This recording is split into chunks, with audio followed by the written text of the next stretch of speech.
Good morning all my dear students, this is Pradyumna और आज हम स्टार्ट करने वाले हैं lecture number 8 accountancy chapter number 2। तो अभी तक स्टूडेंट्स हमने बात की थी टर्मिनोलॉजी पे, ठीक है ना। उसी को हम आगे कंटिन्यू करने वाले हैं। नेक्स्ट हमारी हेडिंग थी कैपिटल। कैपिटल पहले हम समझते हैं है क्या, एक्चुअल में कैपिटल होती क्या है। स्टूडेंट्स सपोज दैट आपने अपनी एक बिजनेस यूनिट स्टार्ट की। हम बार बार से मोबाइल फोन के एग्जांपल दे रहे हैं आपको, ठीक है ना। तो हम इस बार भी मोबाइल के एग्जांपल लेते हैं। तो आपने मोबाइल फोन्स की मैन्युफैक्चरिंग यूनिट स्टार्ट कर दी और उस मैन्युफैक्चरिंग यूनिट में स्टार्ट करने के लिए आपने ऑब्वियसली कुछ पैसा इन्वेस्ट किया होगा और आपने जो पैसा अपने उस बिजनेस को स्टार्ट करने के लिए इन्वेस्ट किया है, यानी कि वो पैसा जिस पैसे को लगाया उसके बाद ही बिजनेस स्टार्ट हुआ, हम उसको बोलते हैं कैपिटल। ओके स्टूडेंट्स, अब हम बात करते हैं ये जो मैंने फॉर्मूला लिखा हुआ है यहाँ पे, ये क्या शो कर रहा है। तो ये फॉर्मूला स्टूडेंट्स कैपिटल का है, यानी कि कैपिटल कैलकुलेट करने के लिए capital is equal to total asset. जो भी आपकी एसेट है आपके बिजनेस की, वो सारी की सारी एसेट का हम टोटल कर लेंगे और उस एसेट से हम क्या करेंगे, माइनस। ध्यान रखिएगा क्या क्या है हमने, माइनस। और जो हम माइनस करेंगे वो कौन कौन सी चीजें होंगी, ये ध्यान दीजिए। External liabilities. अब सर ये एक्सटर्नल लायबिलिटीज क्या बीमारी आ गई सर? अभी तो हम ये भी नहीं समझे थे कि नई एक्सटर्नल लायबिलिटीज आ गई, ठीक है ना। देखो असेट तो हम समझ चुके हैं ना। Total asset means current asset plus fixed assets. हमने लास्ट क्लास में ही पढ़ा था, करंट असेट पढ़े थे एंड फिक्स्ड असेट्स, दोनों को ऐड कर देंगे तो क्या हमारा कैलकुलेट होके आ जाएगा, टोटल असेट्स। हम बात कर रहे हैं इस बार एक्सटर्नल लायबिलिटीज। अब एक्सटर्नल लायबिलिटीज की जब हम बात करते हैं तो समझिए एक्सटर्नल लायबिलिटीज कौन कौन सी होती हैं। आपका लोन, हमने पढ़ा था ना लास्ट क्लास में लायबिलिटीज। बस अब वहीं से हम यहां पर अपनी कैलकुलेट करने वाले एक्सटर्नल। तो और हो गया बैंक ओवरड्राफ्ट। अरे सर बार बार नाम ले रहे हो, बता नहीं रहे हो बैंक ओवरड्राफ्ट क्या बीमारी है। बैंक ओवरड्राफ्ट कुछ भी नहीं होता, बस ये होता है जैसे किसान क्रेडिट कार्ड होता है। अब होता क्या है कि आपने बैंक में 1 लाख रुपए जमा किए और बैंक ने आपको 1,25,000 क्या करने, विड्रॉ करने की परमिशन दे दी। तो जो 25,000 आपने एक्सेस में विड्रॉ किया है वही बैंक ओवरड्राफ्ट है। समझ गए ना। नेक्स्ट एक्सटर्नल लायबिलिटीज की फिर और हम बात करते हैं। इसमें और क्या आ जाएगा, हमारे क्रेडिटर्स। अब क्रेडिटर्स, हाँ सर ये तो हमें पता है ना, बिल्कुल पता है आप लोगों को। इस टाइप से और भी जो एक्सटर्नल यानी कि जो बाहरी चीजें जिनको हमें पेमेंट करना है, जैसे बिल्स पेबल, ये भी मैंने आपको लास्ट क्लास में समझाया था, ठीक है ना, बिल्स पेबल, ठीक है ना। तो ये भी हमारी क्या है, एक्सटर्नल लायबिलिटीज। तो ये सब क्या करेंगे, हम माइनस कर देंगे। आगे हम बात करते हैं, कैपिटल को डिस्ट्रीब्यूट किया गया है यहां 3 पार्ट्स में। Number 1 fixed capital, number 2 floating capital, number 3 working capital, ठीक है ना। अब हम इनको इंडिविजुअली एक बार अंडरस्टैंड कर लेते हैं फ्रेंड्स। अब हम बात करें यहां पर फिक्स्ड कैपिटल। तो वो कैपिटल का वो अमाउंट, यानी कि कैपिटल जो हमें, कैपिटल तो आप समझ गए ना, अब उसमें भी हमने अलग अलग डिस्ट्रीब्यूट कर दिए। तो कैपिटल की अमाउंट का वो हिस्सा जो हम फिक्स्ड असेट्स को परचेज करने के लिए इन्वेस्ट कर रहे हैं, उसको हम क्या बोलते हैं, it's called fixed capital. Okay. Next floating capital, बहुत सिंपल है स्टूडेंट्स। मैंने आपको करंट असेट समझाया था। करंट असेट कौन से असेट्स थे, याद करिए।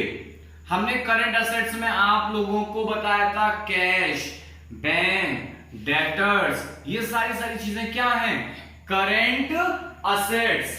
ध्यान रखिएगा। अब हम यहां जब हम फ्लोटिंग कैपिटल की बात करेंगे तो समझ आ जाना चाहिए कि जो भी हमारे करंट असेट्स हैं उनको जनरेट करने के लिए जो कैपिटल का पार्ट लग गया उनको हम क्या बोलेंगे, floating capital. For example debtors, आपको पता होना चाहिए, ठीक है ना, डेटर्स। इसके अलावा और कौन कौन सी चीजें आती हैं, सपोज दैट हम बात कर लेंगे यहाँ स्टॉक, ठीक है ना, स्टॉक भी हम अभी समझेंगे आगे अपने लेक्चर्स में। और इसके अलावा अगर हम बात करें बिल्स रिसीवेबल, ये भी हमारा क्या है, फ्लोटिंग, ठीक है ना, ये सारी चीजें फ्लोटिंग्स में इंक्लूड हो जाएंगी।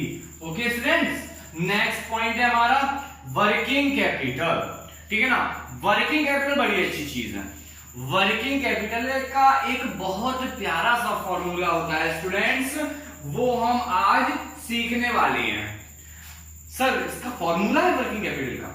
बिल्कुल, इसका बहुत अच्छा सा फॉर्मूला है, जरा समझिए। Working capital is equal to, हमने करंट एसेट बताया था आपको, हाँ सर बताया था आपने करंट एसेट्स। तो देखो करंट, ध्यान से देखिए स्टूडेंट, करंट असेट्स माइनस, याद करो मैंने आपको करंट लायबिलिटीज भी बताया था, हाँ सर बताया तो था करंट लायबिलिटीज, लेकिन भूल गए। कैसे भूल गए? अब इसी बात पे कान खींच दिए जाए, भूलना नहीं है, ध्यान रखना है। फिर से रिमाइंड करिए अपने कॉन्सेप्ट को। करंट असेट में क्या था, कैश था, डेटर्स था, और क्या क्या था, याद करो, बिल्स रिसीवेबल था।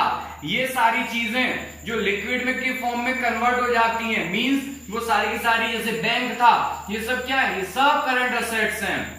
और बात करते हैं करंट लायबिलिटीज की, तो करंट लायबिलिटीज में मैंने आप लोगों को क्या क्या बताया था, बिल्स पेबल, ठीक है ना, शॉर्ट टर्म लोन, ये सारी चीजें क्या हैं, करंट लायबिलिटीज। ओके स्टूडेंट्स, तो करंट असेट से अगर हम करंट लायबिलिटी माइनस कर देते हैं तो क्या हमारा कैलकुलेट होके आएगा, working capital. Okay students, working capital क्या होती है, वर्किंग कैपिटल वो होती है जो हमारे बिजनेस को कंटिन्यू करने में कैपिटल लगाई जाती है, समझे। जैसे डेली डेली के जो खर्चे हो गए उनको हम जहां से निकालेंगे वो क्या बोला जाएगा, हमारी working capital. So simple, correct. Next हम पॉइंट पे बात करने वाले हैं ड्राइंग्स, बड़ा प्यारा वर्ड है ड्राइंग्स। आप लोगों को समझाएं जब ड्राइंग्स के बारे में तो बड़ा अच्छा लगने लगेगा, वाह सर बस यही है जो कुछ है ना। ड्राइंग्स कैसे, समझिए। देखिए बेटा, आप लोग अपना बिजनेस स्टार्ट कर देंगे एक दिन, ठीक है ना, हो सकता है भाई इसमें तो बहुत सारे बच्चे अपने अपने बिजनेस स्टार्ट करने वाले हैं फ्यूचर में। मैं तो कहूंगा भगवान करे सारे के सारे बड़े बड़े बिजनेसमैन बन जाए, है ना। तो अब जब आप बिजनेसमैन बन जाओगे अच्छे वाले, तो क्या होगा, आप अपना बिजनेस स्टार्ट करोगे, फिर क्या होगा, कभी ना कभी सबको कहीं ना कहीं पैसे की नीड हो जाती है अपने पर्सनल यूज के लिए, ठीक है ना बेटा। तो जिस दिन माना आपने अपना एक बहुत अच्छा बिजनेस स्टैब्लिश कर दिया, बिजनेस स्टैब्लिश हो गया, उसके बाद आपने कहा अब अपना घर खरीदते हैं, बढ़िया सा एक फ्लैट खरीदना है। कहां पे खरीदना है, दिल्ली एनसीआर के अंदर। तो अब आपको पैसे की जरूरत पड़ गई, पैसे पड़ गए शॉर्ट। अब आप गए अपने बिजनेस में, भाई आपका बिजनेस है, आप क्यों इतना हेडेक लोगे, है ना, कि हम बैंक जाएंगे, नहीं जाना। आप अपने बिजनेस में गए हाथ हिलाते हुए और बिजनेस में पहुंचते हैं, आपने कहा मुझे पर्सनल यूज के लिए पैसे चाहिए, मुझे मेरा बिजनेस है, मुझे पैसे निकाल के दो। जैसे ही आप पैसे निकालो बिजनेस का, नहीं ये पैसा नहीं छू सकते। आप हैं बिजनेस मेरा पैसा नहीं छूने दे रहे हो मुझको। बिजनेस कहेगा हाँ बिजनेस आपका है लेकिन पैसा आपका नहीं है। उसने कहा आप, हाँ पैसा मेरा कैसे नहीं है। बिजनेस आपको क्या कहेगा, देखो मैं तो आपका हूं भाई, मैं बिजनेस हूं, मैं तो आपका हूं, पर ये पैसा मेरा है, ये पैसा आपका नहीं है, समझे ना। तो जैसे ही बिजनेस ये बात कहेगा फिर क्या होगा, ध्यान रखिएगा, मैं इसमें छोटी सी बात को क्लियर कर दूंगा आप लोगों को, थोड़ा यहां पर आप लोगों को कॉन्सेप्चुअल क्लियरिटी होनी चाहिए। जो बिजनेस होता है, business accounting point of view से एक इंडिविजुअल एंटिटी है, ध्यान रखिएगा students, business accounting point of view से एक इंडिविजुअल एंटिटी है। याद रखिएगा, बिजनेस के अकाउंट्स अलग और उस बिजनेसमैन के अकाउंट्स अलग मेंटेन होंगे, इस बात को समझिएगा। बट इन लीगल फॉर्म्स फिर नहीं अलग अलग, क्योंकि लीगल फॉर्मेलिटीज कौन पूरी करेगा? बिजनेसमैन। ओके स्टूडेंट्स, तो इस चीज को आप ध्यान रखें। बस यहीं पे ये पॉइंट थोड़ा क्लैश हो जाता है, इसलिए आपको समझना है बहुत ध्यान से, ठीक है ना। तो बिजनेस ने क्या कहा कि ना जी ना, आप पैसे लेके तो जा रहे हो, ले जाओ, लेकिन ये पैसा मेरा है। किसका है? बिजनेस का है, आपका नहीं है। तो आप कहोगे फिर मैं क्या करूं, मुझे तो पैसे चाहिए, मैं तो पैसे लेके ही जाऊंगा। तो बिजनेस कहता है ठीक है ले जाओ, मैं भी तो आप ही का हूं, लेकिन आपको ये पैसे वापस करने पड़ेंगे, है ना। हैं वापस करने पड़ेंगे। उसने कहा हाँ, तो कह रहा मैं लोन थोड़ी ले रहा हूं तुमसे जो वापस करूं। तो बिजनेस कहता है कि मैं कब कह रहा हूं कि आप लोन ले रहे हो मुझसे, ठीक है ना, समझना। बिजनेस ने कहा मैं नहीं कह रहा आप मुझसे लोन ले रहे हो, लेकिन मैं इसको एक नया नाम देता हूं। मैंने नाम दे दिया ड्रॉइंग्स। ड्रॉइंग्स मींस वो अमाउंट जिसको बिजनेसमैन अपने बिजनेस से अपने पर्सनल यूज के लिए विड्रॉ कर लेता है। याद रखिएगा, इसको इन फ्यूचर रिटर्न भी करना पड़ेगा।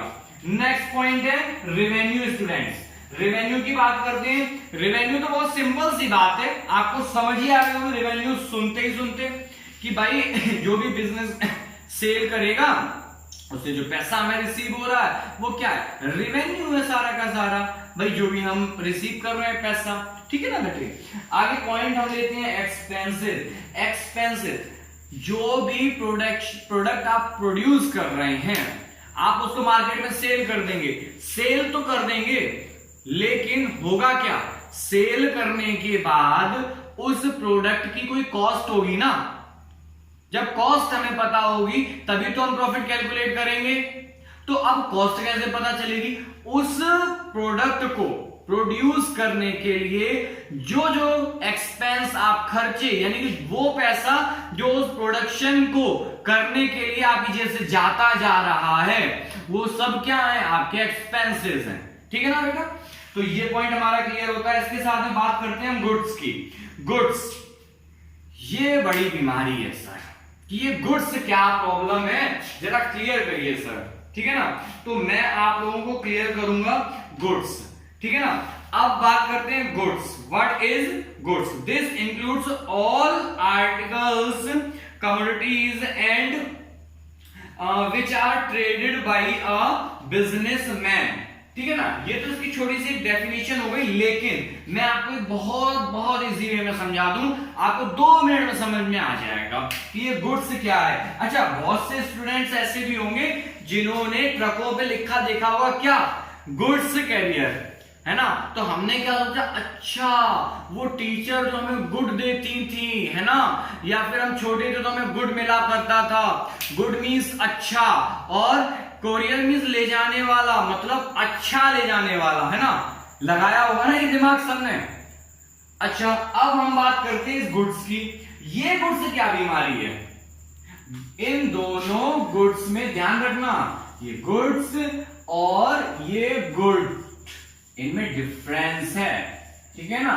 इससे हमें कोई लेना देना नहीं, ये तो बचपन गया, ठीक है छोड़ो इसको। अब इस गुड्स की बात करिए, ठीक है ना।